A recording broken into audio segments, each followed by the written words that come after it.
that you're whining and rolling. I want you. Wait to the right, shake up your bumper, shake it all night. Nothing else sounds as good as WEFM, the clean, fresh sound. Activated Mornings on WEFM 99.9 is on now.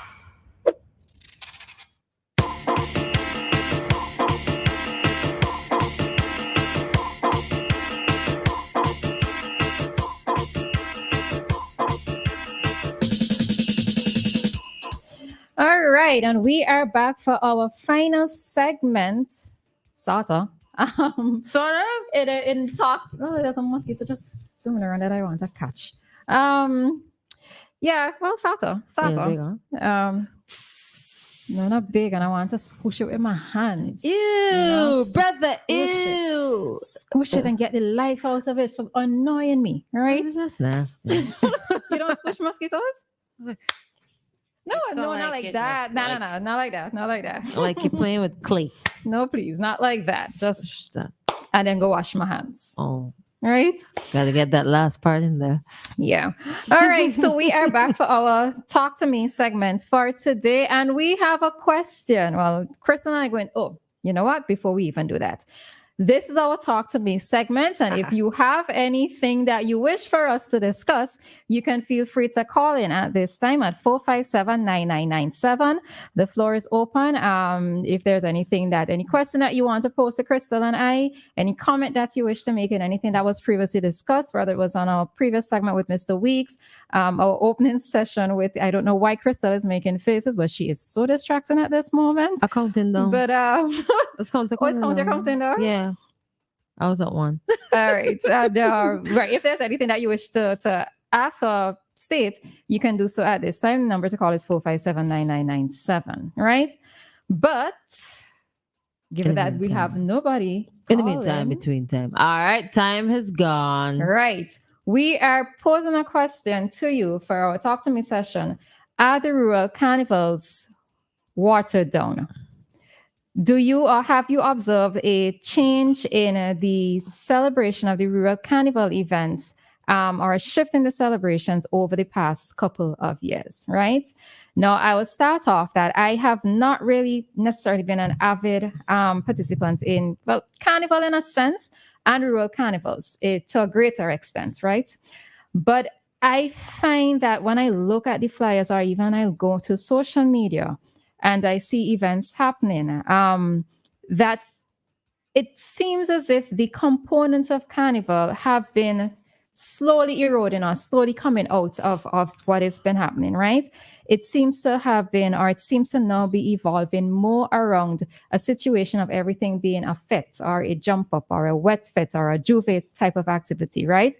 And I'm not even sure if the juve activity is in the sense where, like when we have our juve, apart from, let's say, the paint, etc., that's happening, that the display of the placards with creative words put together, etc., demonstrating a particular, whatever it is that they're trying to display or to represent, that is done, right? I note that when we speak about the components of Carnival, we will be talking about calypso, we're talking about costumes, we're talking about pan, and yeah, it just seems as if to me now, everything or a lot of the events are a bit watered down, and the essence of what our Carnival is in the rural communities are no longer there.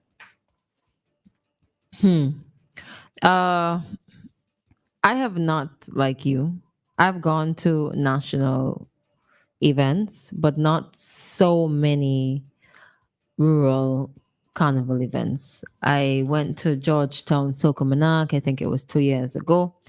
I went to North Leeward Sokomanak this year. I have never gone to South Leewards.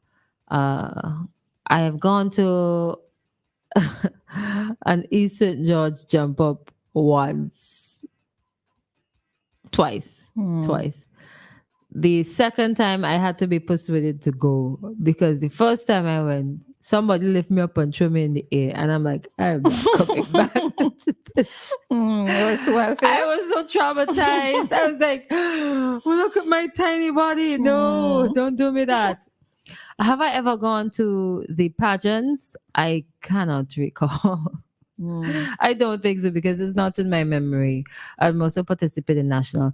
I've gone to Patani Masses, Miss Patani Mass once, and I think I went to. I know I went back to that banana. Oh gosh, what is it called? In Mexico, Lacqua boxing plant for an event, but I can't remember if it was Patani Mass or if it was outside of that. I feel like it was cheaper water. But so I feel like I don't have enough right to talk so much about the watering down. But there are some, if you look at the flyers for this year, there are some things that are consistent throughout. So Kiddies Carnival is consistent. The Soca Monarch, and you would also you will see the Wet Fets and the Juve. So I don't know what it's like to be at Juve at the Rural Carnivals. I don't know what it's like to be at the Kiddies Carnivals. I don't know what happens, but they have them scheduled on their lineup. What I could say though is looking at it, it's probably because of the change in culture. And we have moved more towards fetting as opposed to the cultural holding on to the traditional. I don't see calypso anyway in rural carnival lineup. I think it's probably because it doesn't make money, so they don't put it in. For example, let me refer to Windward Carnival 2024 calendar of events. They had their launch on the 20th of May. Some event was postponed. I don't know what's behind there. Then they had the Kids Bonanza, Kiddies Carnival on the 1st of June. The 16th, they had Brunch and Jiggle. Did you just do the action? Yes. I don't know. That just sounds like you're gonna throw up if you don't let your food settle. Oh, right. And then they had the Windward Soca Monarch. They're having Windward Soca Monarch on the 21st, which is tomorrow. The 22nd is Juve and Street Party after party. And more than likely, there's not. I don't know. I could be wrong, but am I going to see the placards and the dressing up and what's not? Maybe not. And then there's a carnival cool down to be to know in an old pie guy. And 20 is right around the corner. So maybe this is what rural carnivals are like now. You know, the thing of it is that, so for many of the rural carnivals, even if we didn't, for me, if I didn't physically attend, there were a lot of queen shows that were happening, right? And the only one that I see here with reference being made to any type of pageantry is the Beckway flyer, which has Miss Beckway contestants were unveiled on the 7th, Friday the 7th of June. So they're the only ones who I've seen having anything with on their flyer stating that there is a pageantry taking place. And that was one of the things that I used to look forward to. And, you know, I look at a lot of things virtually. I feel like I'm in the diaspora sometimes because of the fact that I look at a lot of things virtually. But I would look forward to the different pageants within the communities happening. Now, I think Christal made mention of it maybe being a change in culture. But part of me also wonders if the reason why we're now seeing more of let's say, a truck on the road and people jumping behind a truck has there been a decrease in sponsorship? Because to pull off many of these activities within the rural communities, it is going to require some money, right? Well, maybe a lot of money. And what we used to what it is that I would have observed in the past is that many rural communities, they would have ended up targeting or asking for sponsorship from many the same organizations. And maybe it's a case where now they're unable to do this. Part of me also wonders how many of the rural committees actually try to plan their activities in advance, as well as try to gain sponsorship from within their communities itself. So you can have that whole community participation in a particular event. Even with the context of the Kiddies Carnival, I have to think about the passing on of tradition or teaching of youngsters from a very early age, right? So we don't see any calypso competitions happening within the communities. Why is this, right? We see Soca Monarch competitions happening, yes. And sometimes what I notice is Soca Monarch competitions aren't even just about, let's say, performers within the community, but you have persons from outside the communities taking part. Now, that by itself isn't necessarily anything, there isn't anything wrong with that, right? But in terms of getting that whole community involvement, getting that community engagement from the financing of it, by asking for businesses within the community to try to support, even, let's say, the Kiddies Carnival, to me, doesn't even have to be anything exorbitant. When we were in UE and when I participated in our UE Carnival, we made our own costumes, right? Now, it wasn't anything, beads and feathers, but it had beads, right? But we didn't have feathers, but we made our own costumes. And the thing of it is that if we're passing on the traditional aspects of Carnival, it doesn't necessarily have to be anything big. You can have a theme, right? And maybe you can get the parents involved in creating the costumes for the children and having them come out, even with, when we talk about Calypso as well, not everybody in the rural communities are going to have their children coming into Kingston to look at the junior Calypso, right? So even having the competitions within the schools or within the community itself can lend to the passing on of the tradition. Now, a couple of things. I will agree with the question. Are they planning ahead properly? Because you cannot just wait, oh my gosh, Carnival is just around the corner. Carnival launch, and then go to sponsors who have already been approached by other people. So you are competing with national competitions. You are competing with private promoters too. And then the sports people want a little money. And then the organizations themselves, the cultural organizations. So drumming might want something. The YPM might want something. Mass bands, CBI, Carnival Bands Incorporated, right, might want something. Calypso Association. Now we have AFSA. All these people are looking to these businesses and SVG for funding. Another thing to note, while you have businesses in the community, they may not be doing as well as the public might perceive. So they may not be able to fund these things. I don't want to believe that that some of the folks who are organizing and who have the say at the end of the day in these activities are not so culturally inclined, for lack of better reference, but they're more for nice time and party and enjoyment as opposed to focusing on legacies and culture and passing down traditions. Because I think if they were, they would have found a way to mesh the finance and the economic part, to mesh the changing times and changing music with what is culturally Vincy Mass and Rural Carnival. There's another point in that, but I can't. And now you mentioned the pageantry, I'm like, ways, that's a fact. I didn't even notice that it was missing. Yeah, it's only on the Beckway poster that I saw it, and that was something that meant. And one of the other things too is that at least Beckway, well, I don't know when the pageant is actually going to take place, because we've noted that even within our own Vincy Mass, Miss SVG no longer takes place within the carnival season. Miss Carnival no longer takes place Miss Carnival no longer takes place, right? Let's see it's in another universe. Oh, sorry. All right, we have a caller. Good morning, caller. Good morning. Open forum?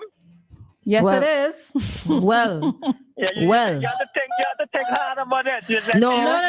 Because, right, here what happened. You see? Queens, here what happened, right? You missed the Q. So now you have to take the R. And we are already talking about rural. The R is Rural Carnival. So, go on through. Go ahead, Queen. We're listening. Yesterday I told you Touch won the road march in 1988 with Back Off. I might be subject to correction on that, thinking back. So I'm 99.9. I won't say 100% correct. I would say 99.9%. I know Posa won. He won Calypso Monarch with Muma. He may have won the road march that year also, 1988. So I'm subject to correction. I'm sure your people at Touch will have the more accurate information. But Touch, 1989, Jam Them, Road March. Beckett Teaser in 1990, Move Your Front, Touch, 1991. Postman, 1992. Kangaroo, 1993. Man Can't Take Book, 1994. Macoman, 1995. And 1995 was a controversial year because Dolphin, with the song Bumper, a lot of people thought that should have gotten the road march over touch. And then 2000, I think, was the last time they won with Take Away Somebody Woman. Now, all these I just lay them out. I might be subject to correction, but I'm 99.999% sure I'm correct with that. Now, you're dealing with sponsorship now, right? So I could get to that. Sponsorship. Go ahead, Creed. I've been saying for a while, I would love to see the supermarkets, the major supermarkets, put more into Carnival in terms of corporate sponsor, and I'll distribute the main distribution company that we have here in St. Vincent. That I'll compare to. I will call them the Walmart of St. Vincent. I won't call their name, but I'm sure they may have advertising from time to time. No, those 6 companies I think should be like corporate sponsors. They should put more into Carnival. Because people don't want to drink alcohol. In addition to alcohol, they eat food, they get snacks. So all these businesses make a lot of money from Carnival. So, facts. But a supermarket sponsored. Go ahead. But it was outside of Vince Maso, but it's still part of CDC. And supermarket sponsored a contestant last year. Okay. So, but I mean a broader scope. Like, if I don't know how much you want like a level of flow. Yeah, flow, yeah. Yeah, okay. Like a level of flow, Wise. flow, digital, Cold Store, those should be like corporate sponsors. KFC, KFC should be a corporate sponsor also. The brewery, I felt, the brewery was like everybody going to the brewery. That was before the pandemic. Everything you see the brewery involved. And to me, it was like, you're killing the goose with the golden egg. Why everybody got to just pile on to brewery? But brewery has kind of slowed down since the pandemic. I see they also sponsored shows with Grenada Carnival also. So, but and might have had an impact on the brewery. I don't know, but the brewery did their stuff for years. They was one of the main sponsors that a lot of people could go to. Now, Sanders, I'm hoping Sanders would be a major sponsor with Carnival, a corporate sponsors, I would be disappointed if they're not. So have a good morning. Thanks for coming. All right, no problem. All right, so we will bring to your community dateline at 9:45. So Christal and I will just wrap up this conversation. All right, so Christal is correct in a point that she was making, that sometimes we may be of the opinion, and I only threw it out there because we just never know, right? When you ask a community-based business, we just never know, right? And as I said, one of the other things too, let's say if we involve persons in diaspora, because I'm looking at it in the context of, let's say, the Kiddies Carnival event or Children Carnival event. If let's say you're sending home a barrel with just supplies, like creative, like craft supplies, it's going to be cheaper for them to get it over there, send them down, and have the students make their own costumes, right? Because I think that part is also a dying tradition in terms of the actual making of costumes, right? In terms of the traditional ones but the ones that I grew up seeing. Right? So CDC actually had a workshop, I think, from the looks of it, because I didn't have time to go, unfortunately. I wanted to. They had a mask making workshop over a few weeks. I'm not sure. I can't remember when it started and when it ended, but I know I saw the flyer going around on social media. So, I mean, in terms of dying, people have to be interested in it as well, as they also need to probably put it out there a little bit more. Because I just kind of randomly saw it on social media too, right? I don't recall hearing it on the radio or wherever, but I mean, it has to go two ways. They have to be interested, and then they have to push it out a little bit more. Right. And this is why, for me, if we use the school setting, it might be able to pass on the tradition in that sense, because if you have the students' engagement or involvement. Now, yes, I know that there might be some Christians who say they don't take part in Carnival, they don't want for the children to take part in Carnival, etc. Right? But in terms of just say the making of a costume, make costumes in church, make the costume to give to another student, so it's the passing on of it, because I really am concerned. I really am concerned about what our carnival is going to look like in 10 years' time. I really am concerned. You're concerned, but do you go? I do, as I said, I am a virtual participant. And no, to be fair though, right? One of the things that I would go to, or used to want to go to, was to Mardi Gras, right? Mhm. But I have honestly become bored with seeing the costumes. I'll just say it. I've become bored with seeing the costumes on the streets, because one of the things that I used to be so proud about when I tell people about Vincy Mass and about our costumes is, if we say we have a theme on feathers or birds, if we have a theme on birds, the costumes reflect birds, right? Now it's just feathers, and Not all of it is feathers. not all There's of it, still Blondie right? Bird. There's still Players International, Butex, and the list goes on and on. There are more traditional bands than there are the modern bands. The modern bands are like 3, 2. But in terms of the participation, when I actually go into Tom, and that's what I'm saying, I got bored at that point in time when I used to go, because of the fact that it was boring for me to look at. Just a bunch of feathers. You could watch them on. So I'm going to at least attempt this year to go and see if my mindset or my view or my opinion has changed. Sokomanak I used to go to, but Sokomanak was just taking too long to finish. And I'm a little older now. I need my sleep, right? To start. So it's all of those things. But I honestly am concerned a bit about our carnival because of what it's going to look like within 10, 20 years' time. Who's at the head, spearheading, controlling, maneuvering, driving this bus to make sure that we don't go down the road that we're not supposed to, and we don't go down a road where it's too much of a commercialized product, and it looks just like everybody else's, and we don't stand out. Correct, is right. Who's driving? Driver. Who's driving? Anyways, they gotta answer that. It's 9. I'm sorry, can't take any more calls. 9:46 is the time we gotta go. All right, and at this time we are going to bring to you today's community dateline.